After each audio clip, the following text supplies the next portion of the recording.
Hello les filles, j'espère que vous allez bien. Alors on se retrouve aujourd'hui pour un épisode un petit peu particulier. Ce n'est pas qu'un vlog, c'est aussi le moment pour moi de répondre à une question qui est beaucoup revenue sur mon compte Instagram par rapport à mon déménagement. On m'a posé la question, comment est-ce que tu fais pour vivre seule, comment est-ce que tu as pris la décision, qu'est-ce qui t'a poussé à partir et maintenant que tu es partie, est-ce que tu vis bien ton emménagement? Et donc je me suis dit pourquoi pas utiliser ma chaîne YouTube pour vous expliquer un petit peu le process que j'ai mis en place pour pouvoir prendre la décision de déménager ici à Paris et également vous partager mon ressenti parce que ça fait un peu plus de 20 jours que je suis là, ça fait même 20 jours tout pile aujourd'hui parce que c'était le 6 novembre que je suis arrivée, donc ça fait 20 jours tout pile que je suis là et je trouve que c'est le bon moment pour vous partager mon ressenti, mes moods, mes émotions, ce que j'ai pensé, ce qui a été difficile, bref, restez bien là. Alors, j'ai pris mon ordi parce que j'ai noté les grandes lignes que je voulais vous partager pour que ça soit un épisode qui vous apporte vraiment toutes mes façons de penser, qui prend en compte vraiment toutes mes émotions et du coup j'avais peur d'oublier, donc voilà, vous verrez, j'ai pris des notes et pas qu'un peu. La première chose, et je pense que je vais donner ma réponse en 3 parties. La première, ça va être d'abord tout ce qui a été le process. Donc comment est-ce que j'ai pris la décision de déménager à 400 km de chez moi? Comment est-ce que je m'y suis prise pour les démarches? Comment est-ce que ça s'est fait finalement? Comment est-ce que j'ai géré le déménagement et ensuite l'emménagement ici? La deuxième partie, je pense que je vais vous faire un petit point sur vraiment mon ressenti, mes émotions, ce que j'ai pensé, mes moods, comment est-ce que je vis l'acclimatation à cette nouvelle ville. Et la troisième chose, on m'a aussi posé des questions sur ma nouvelle relation de couple et comment est-ce que je faisais pour gérer une relation à distance, et donc je vais vous partager tout ça. Comme vous aviez peut-être suivi sur mes épisodes de podcast ou également en story Instagram, ça faisait plusieurs mois que je voulais déménager à Paris, donc c'était pas un secret. Autant que je m'en souvienne, je voulais déménager à Paris depuis l'année dernière, donc moi je me vois, l'année dernière je travaillais encore à la banque et j'étais là avec ma collègue en train de lui dire je veux déménager à Paris, etc. On était là dans des journées, tu vois le genre de journée quand t'es au boulot qui est interminable. Et j'étais là putain je veux déménager à Paris et j'étais en train de regarder les apparts, etc. Mais ça me semblait tellement gros, ça me semblait tellement irréel que finalement j'ai un peu laissé cette idée pas de côté, je l'ai gardée en tête, mais voilà j'ai été prise par le flow de la vie et j'ai plus forcément cherché des apparts et été en recherche active. Ensuite, début 2024, j'ai lâché mon CDI, donc j'avais plus de lien qui me rattachait à la Belgique et je me suis dit ok c'est le moment de partir. J'avais 2-3 voyages de prévus à Paris, que ça soit pour organiser un event, que ça soit pour un shooting photo avec une marque avec laquelle je travaillais ou que ça soit pour moi le privé parce que j'aimais bien Paris et que j'avais des rendez-vous à faire ici. J'ai commencé à venir donc du coup beaucoup plus souvent à Paris et je me suis dit ok en fait je me vois vraiment vivre là. Et donc ça c'est quelque chose d'hyper important, c'est de se reconnecter avec ses ressentis. Je sais que Paris tout le monde n'aime pas et quand j'ai dit à ma famille, à des proches etc que je déménage à Paris, la réponse que les gens me donnent c'est oh Paris mais pourquoi tu vas là, c'est gris, il fait froid, les gens sont aigris, blablabla blablabla. Ok, Paris, c'est pas comme si je te disais je vais déménager à Bora Bora, à Bali, ça fait moins rêver. Mais mon ressenti, mon feeling avec cette ville, il est inégalable. J'ai jamais ressenti ça, je sais pas, quand je vais à Amsterdam, quand je vais à Bruxelles, quand je suis allée à Londres, j'en sais rien, quand je suis allée à New York, j'ai pas eu ce ressenti. Donc Paris, j'ai vraiment eu une vibe particulière, un feeling particulier et c'est ce qui m'a permis du coup de creuser ce feeling là. Heureusement pour moi ce n'était qu'à 3h30, 4h en transport, enfin en voiture de chez moi, donc j'ai pu venir souvent avant de me dire ok je me vois vraiment vivre ici. La deuxième chose, c'est que l'immobilier à Paris, ce n'est pas du tout comme chez nous en Belgique, c'est beaucoup plus contraignant et j'ai commencé vraiment à m'inquiéter quand je me suis dit ok je veux déménager à Paris, j'ai commencé à faire des recherches, j'ai commencé à contacter des agences, mais je n'avais pas, et je n'ai toujours pas d'ailleurs, le dossier le plus sexy. C'est-à-dire que je suis entrepreneur, depuis vraiment le mois de mai, je vis à 100% de mon activité, ça veut dire que j'ai pas assez de recul pour prouver les revenus que je génère. Je n'ai pas de nationalité française, donc ça veut dire que je suis étrangère. J'ai pas de garant français, mes parents pourraient se porter garant, mais ils sont belges, donc ça porte un peu à confusion. Et par-dessus tout, j'ai un petit chien. Donc, autant vous dire que mon dossier était vraiment pas sexy et que je me suis posé 1 milliard de questions. Je me suis dit, Irina, est-ce que c'est le bon plan? Est-ce que tu vas trouver? Est-ce que les agences vont te répondre? Parce que j'ai envoyé des candidatures à fond et j'ai parfois même pas eu de réponse. Au niveau du process, comment est-ce que j'ai géré les choses? J'ai vraiment mis mon focus sur mon déménagement à partir du mois de juillet. Donc, je suis partie à Cannes pendant 1 mois et quand je suis partie à Cannes, je me suis dit, ok, en fait, désolée, je bouge beaucoup. Je me suis dit, ok, je me vois pas vivre à Liège, j'ai pas envie de retourner chez moi. J'hésitais même à vivre dans le sud, mais finalement mon choix s'est vraiment orienté vers Paris. Et encore une fois, c'est vraiment une question de feeling et de ressenti. Donc je me suis dit, ok, tu vas commencer à manifester tous les jours. Et donc je suis allée à Cannes. Dans une petite librairie, je suis allée à la Fnac. Et je me suis acheté un carnet qui est d'ailleurs ici. C'est mon carnet. Et la première fois que j'ai écrit dans mon carnet, c'était le 16 juillet. Le 16 juillet, j'ai commencé à écrire tous les jours dans ce carnet où j'étais en train d'écrire. Je me demande si je n'emménagerai pas dans le sud plutôt qu'à Paris. La qualité de vie est différente, etc. Hop. Le mercredi 17 du 7, je réécris encore à Paris. Est-ce que ça va être pour moi? Je commence à faire une ligne du temps avec tout comment je visualisais ma fin d'année 2024. Quand j'écris dans mon carnet, c'est comme si j'avais déjà ce que je voulais. Donc j'écris comme si je me visualisais déjà dans l'endroit, dans la situation, dans la relation que je veux. Donc je n'écris pas des j'aimerais bien ou je voudrais, non. J'écris au présent et comme si je l'avais déjà. Et quand j'écris, je me visualise vraiment avec cette chose-là. Je me visualisais déjà Paris. Pour la cause, j'ai écrit, je vis dans un appartement en plein centre de Paris, dans le 1er arrondissement, le 2e, le 8e, le 12e, le 17e, bref, les arrondissements que j'aimais bien, hyper lumineux. Je voulais du parquet et des moulures au plafond. Je veux des moulures au plafond, Kevin! Certes, je n'ai pas les moulures au plafond, mais c'est pas grave, je ne vais pas mourir. Je voulais un balcon et je voulais emménager dans mon appart d'ici le mois d'octobre. J'ai emménagé début novembre. Et tous les jours, mais je vous jure, tous les jours, j'ai écrit « Je suis dans mon appart parisien », je t'ai écrit pour te dire que blablabli, je suis dans mon appart parisien en plein cœur de Paris, je vais boire un café à côté de chez moi. Et tous les jours, j'ai écrit dans ce carnet en me projetant. Et le 12 septembre, donc soit un peu moins de 2 mois plus tard, j'ai eu mon appart ici dans lequel je vous parle. Donc ça a été un process assez court. Une fois que j'ai mis mon focus là-dessus, une fois que je me suis dit ok, je sais que je veux déménager à Paris, je me donne les moyens, ça a été très rapide. Le 12 septembre, je suis venue ici, j'ai sonné à mon proprio en Belgique, je lui ai dit que je mettais mon renom. Vous avez suivi l'histoire pour ça, je ne vais pas rentrer dans les détails. J'ai vraiment eu des doutes par rapport à mon dossier et finalement, quand je dis que tout est aligné, quand en fait, moi j'ai une grande conviction dans la vie, c'est que ce qui est fait pour toi ne passera jamais à côté de toi. Ici, j'ai postulé dans cet appart, j'ai fait un visio avec la fille, on est resté 45 minutes en visio, on a parlé, on a eu un trop bon feeling. La semaine ou 2 semaines plus tard, je venais sur Paris. Je l'ai rencontrée, on s'est trop bien entendu, j'ai passé 3 heures chez elle dans l'appart, on a parlé, on a rigolé, etc. Et maintenant, cette fille-là, elle travaille avec moi dans le développement de mes programmes Rise Therapy et Rise Business. C'est un truc de fou, c'est limite trop beau pour être vrai. Mais c'est la réalité. Pourquoi? Parce que je suis persuadée que je suis au bon endroit, au bon moment. Ressenti, comment vous expliquer? Je vais en fait vous dire que ça a été surtout compliqué au début. Du déménagement, donc septembre-octobre, j'ai pas passé les meilleures journées, ça a été compliqué d'un point de vue personnel parce que je me rendais compte que voilà, c'était concret, je pouvais pas faire marche arrière et que j'allais vraiment déménager. Du coup, quand je passais mes moments avec mes parents en famille, j'étais là, punaise, ça va bientôt se terminer. Quand j'allais, je sais pas, boire un café ou me promener en ville, je me disais ouais, c'est bientôt terminé. Tu vois, un peu la nostalgie des derniers moments. Donc, ça a été un peu compliqué parce que je n'étais pas là où je voulais être et je n'étais pas là où je voulais être, enfin j'étais entre deux, un peu voilà dans une salle d'attente et donc ça a été un peu compliqué.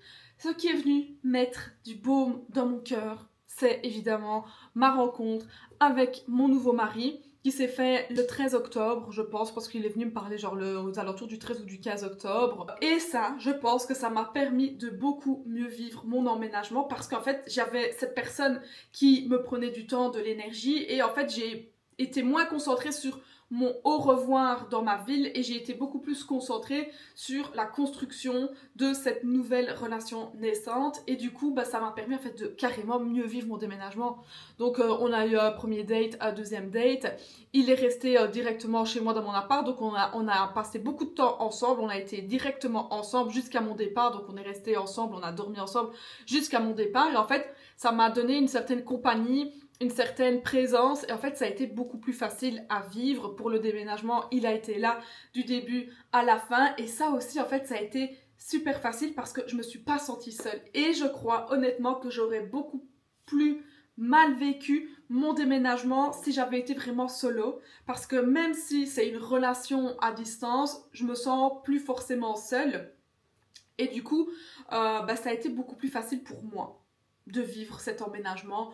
Donc merci à lui, je sais qu'il regardera cette vidéo. À partir du moment où j'ai emménagé, il est venu le week-end, mes parents sont venus le week-end, donc au début j'ai été avec eux. C'est vrai que la semaine dernière j'étais un peu en bad, en mode punaise je suis toute seule, ça fait longtemps que je vois plus mes parents, genre tu vois le vendredi soir où tu dis je vais aller manger chez papa maman, ben non j'étais toute seule. En plus il a neigé la semaine dernière donc je suis restée chez moi genre 3-4 jours. Ça a été un peu compliqué d'un point de vue moral parce que je me suis dit ok Irina t'es à Paris mais t'es quand même toute seule chez toi. Genre il n'y a pas grand chose qui change, sauf que j'ai plus mes parents. Et puis j'ai repris du poil de la bête, j'ai vraiment écrit toutes mes pensées, tout ce que je pensais et en fait je me suis dit mais Irina arrête cette ingratitude. Tu es exactement là où tu as toujours voulu être, genre mes manifestations c'était ça.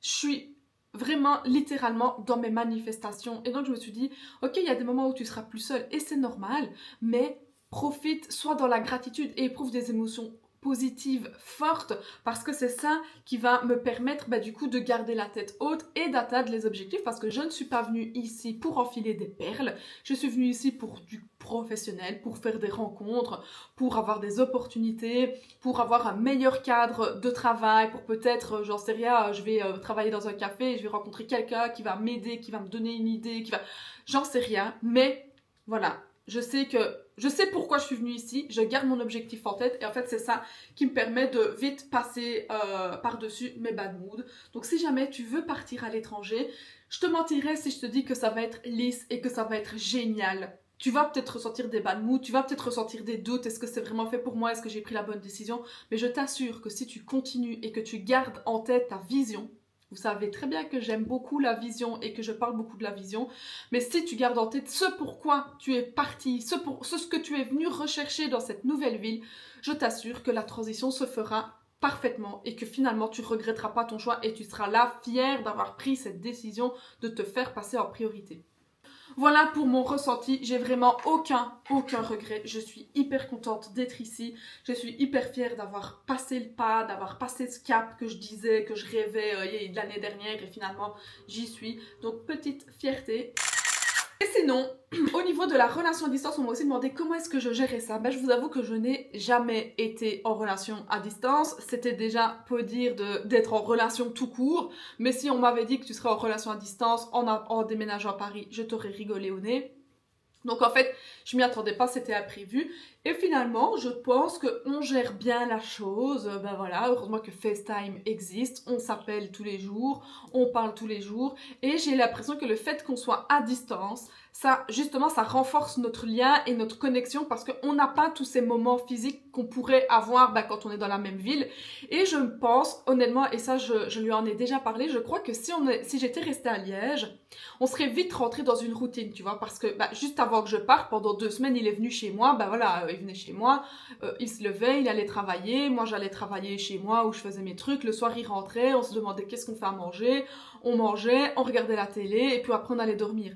Et donc, je pense que quand on a 30 ans, que un des deux ou les deux ont un appart, on rentre vite dans une routine parce qu'on va vite l'un chez l'autre. Et du coup, on passe à côté de moments où on est vraiment dans la découverte de l'autre, dans qu'est-ce qu'il aime, qu'est-ce qu'il n'aime pas, dans les discussions profondes, parce qu'on rentre vite dans ce métro boulot dodo, genre on reste ensemble, on va travailler, donc tous les deux la journée on n'est pas ensemble, on se retrouve le soir, on mange, on se raconte notre journée, on regarde un film, mais en fait je pense qu'on peut passer à côté d'étapes importantes dans une relation, en tout cas pour solidifier et consolider une relation, et du coup là comme on est à distance, on n'a pas le choix de communiquer, on n'a pas le choix de parler parce qu'en fait on ne peut faire que ça, discuter. Et en fait je crois que ça renforce réellement nos liens. Ça renforce nos liens parce que quand on se verra pour les bons moments, on aura envie d'être ensemble, on aura envie de faire des trucs, de faire des activités ensemble, j'en sais rien. Et du coup, je pense qu'on va avoir beaucoup de bons moments ensemble. On va voir que les bons côtés, normalement. Quand on se verra, on va voir que les bons côtés parce qu'on se sera manqué, normalement. Enfin, moi, il me manque, mais je sais pas si moi je lui manque. En gros, je pense qu'on aura que les bons côtés. Donc, je me dis, pourquoi pas, en fait, une relation à distance. En soi, moi, je suis quand même hyper indépendante. J'aime mes moments de solitude. Et ça me permet de rentrer dans une relation en douceur, en mode vas-y, mollo, ma girl. T'es pas directement collé avec la personne. Lui, ça va lui permettre de me connaître et peut-être de voir aussi ce monde un peu particulier dans lequel je suis, en mode, ben voilà, je dois tourner des vidéos, je dois faire mes podcasts, je dois aller là pour tourner du contenu. Donc je pense que ça peut pas non plus correspondre à tous les mecs et que tous les mecs n'accepteraient pas ça. Donc ça, voilà. Je pense que la relation à distance, c'était vraiment ce que j'avais besoin. Alors évidemment, il y a des jours où ça fait chier. Il y a des jours où quand je suis dans mon lit et qu'on est en FaceTime, j'ai préféré qu'il soit à côté de moi. Mais c'est pas grave, ça sera parce que nos moments où on sera ensemble seront d'autant plus renforcés et d'autant plus de qualité. Je dirais que la relation à distance, ça nous est tombé dessus. Et en fait, on a su tirer le positif de cette situation-là. On a su tourner cette situation à notre avantage. Et honnêtement, je suis contente de cette relation. Je pense que ça nous convient à tous les deux. On verra dans quelques mois ce qu'on fait, comment est-ce qu'on réfléchit, comment est-ce qu'on se positionne. Mais aujourd'hui, on se pose pas de questions. On se voit généralement 1 à 2 fois par mois. Et ça, c'est cool.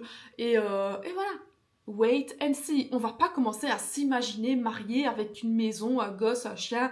Je pense que les relations, ça va étape par étape. T'es pas obligé de projeter tes attentes sur lui et sur la relation. Tu dois juste avancer au feeling. Et si là, aujourd'hui, on se sent bien, lui comme moi, ben en fait, c'est good et on continue comme ça.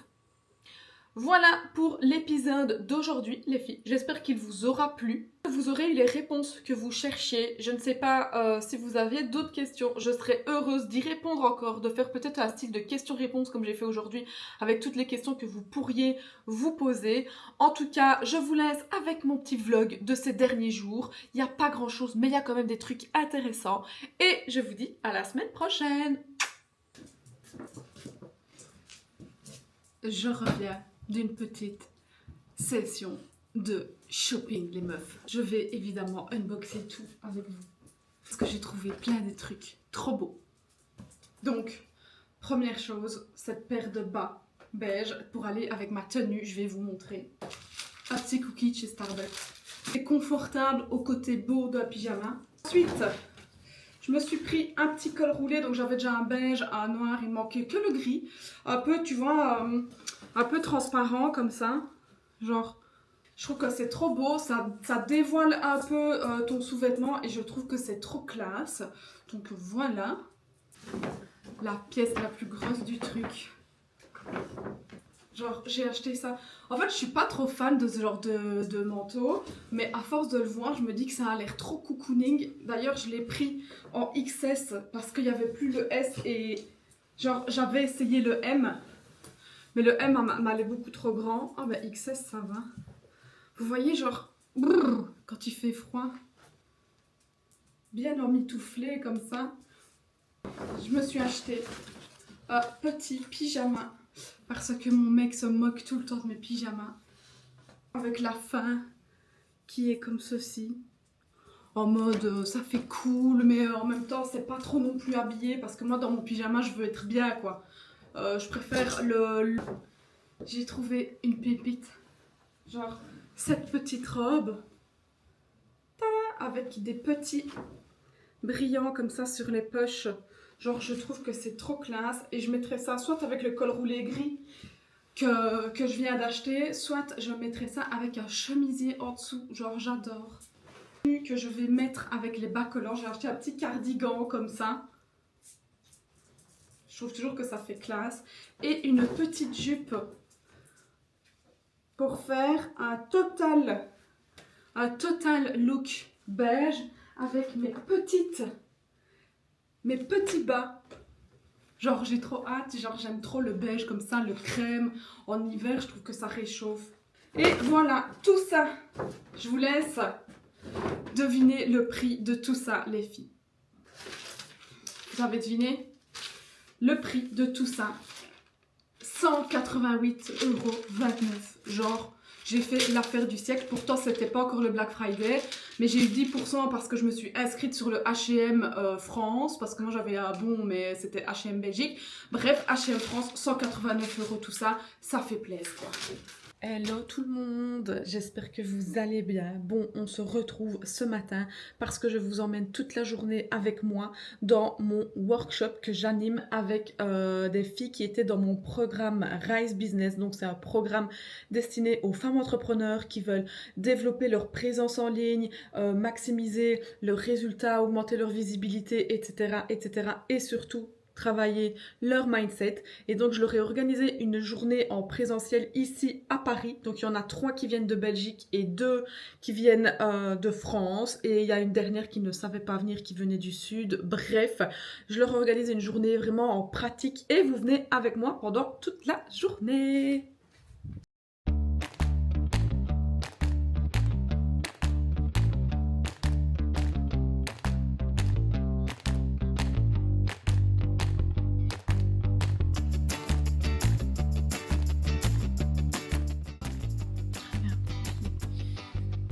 Qu'est-ce que tu fais là, toi?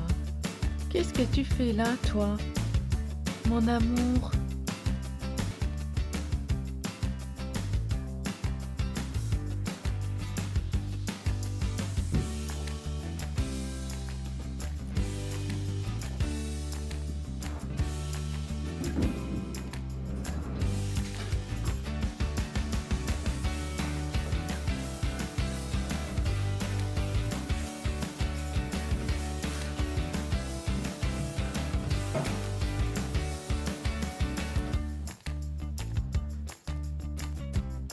Toi, jusqu'à 2h du matin, tu peux être comme ça. Le violet.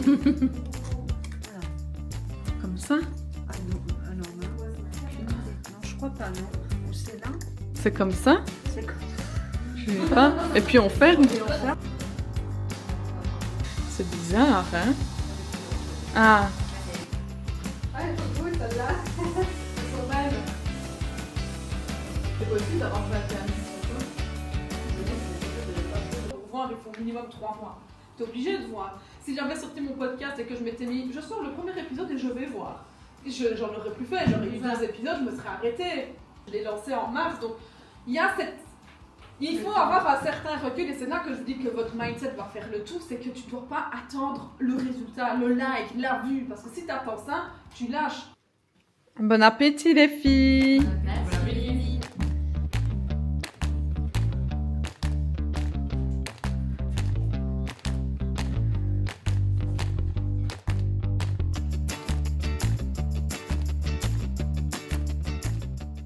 Hello, on se retrouve aujourd'hui, on est dimanche. J'ai oublié de vous vlogger hier la fin de ma journée de mon event parce que j'ai tellement été prise dans l'event que j'ai oublié de vous faire un petit update de la journée. Tout ça simplement pour vous dire que c'était une incroyable journée, que on était 4 à la place d'être 6 parce qu'il y a eu des désistements et des imprévus, mais c'est pas grave, on a quand même passé une super journée. Les filles ont eu droit à limite un petit coaching personnalisé en fonction de leurs problématiques, de leurs freins, de leurs croyances limitantes, donc c'était hyper qualitatif je trouve et hyper de valeur. Direction le 1er arrondissement pour aller bruncher, on est dimanche, et quoi de mieux à faire un dimanche que aller bruncher à Paris.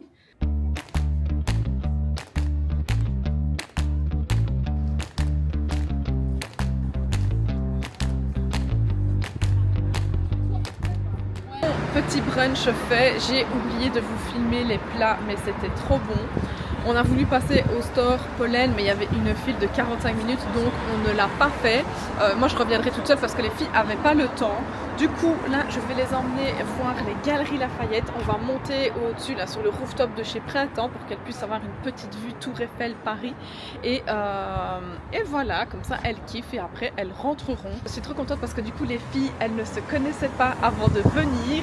Elles ont fait 4 heures de route ensemble et du coup elles ont pris un hôtel ensemble, elles ont dormi ensemble et elles sont complètement sorties de leur zone de confort pour venir à mon workshop hier. Et en fait finalement elles s'entendent trop bien toutes les trois et je suis trop contente.